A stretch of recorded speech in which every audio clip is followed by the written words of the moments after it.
Okay, I really didn't intend to go detecting today. I thought I was going to be at work longer than I was, but I got off early and I brought along my E-Trac and change of clothes just in case. And to tell you the truth, I kind of changed clothes in the way here in the car, and I didn't bring my good video camera. I thought I really wouldn't have that much time to find anything good, but I got a decent deep dime signal, and that is either going to be a barber or a seated.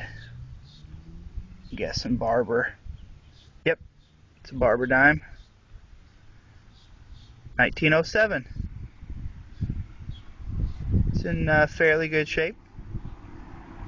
I'll come back if I find anything else.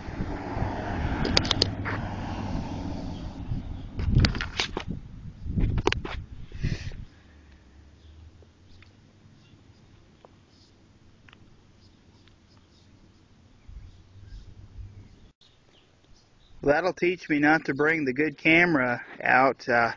There's where I just dug the barber, and I got another signal about 1.5 feet away, and it is also a silver dime. This looks to be a Mercury, and can't see the date on it, so I'll take her home, wash her up, and show you guys later. Come back with the next one.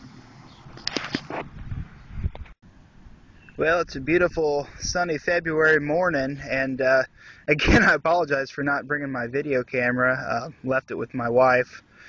She's been filming the new baby, making her a film star or something, so I've got the BlackBerry today. I came to town to go hunting with a friend from the forums, and he's doing a little work this morning, so I figured I'd come out to an old baseball field. I mean, this was dates from back in the 20s, and I dug a kind of an iffy quarter signal. It was bouncing from about 747 to 1647 up in that area, and I popped out what looks to be a stained standing Liberty quarter.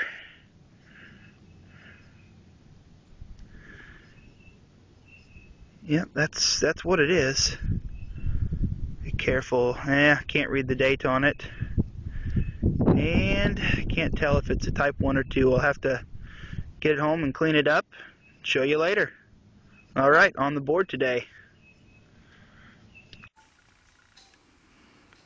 Okay, it's been about 3 hunts since I've reported last. One was on public ground, and that was when I was getting off of work and came and hunted a couple hours. And the other 2 were on private property with the owners.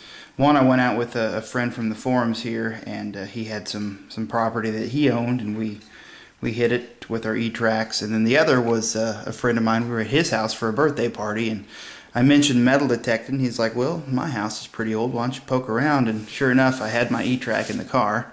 So crazy like that. Anyway, there's a big pile of clad for the girls' piggy bank for random metal items here, you know, lead pipes, thimbles.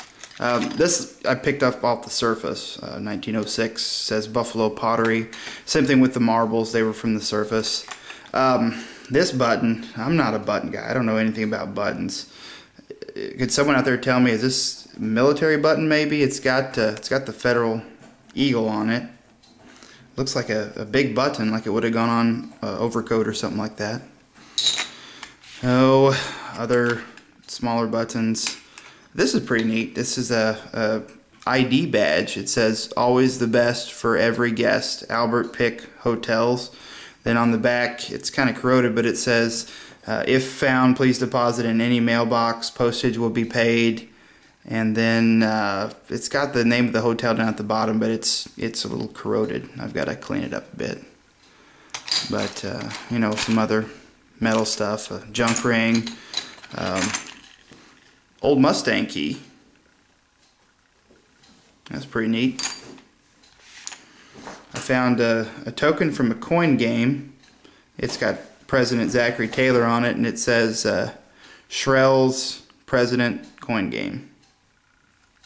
It's aluminum. I Found a homemade stretch penny, and you see the copper on it because I took it down pretty good to see if there was any writing or anything identifiable on there, and it doesn't look like it was one of those machine-made ones. It looked like someone just literally took a copper penny on a railroad track and ran over it. I found this pretty far from any railroad track.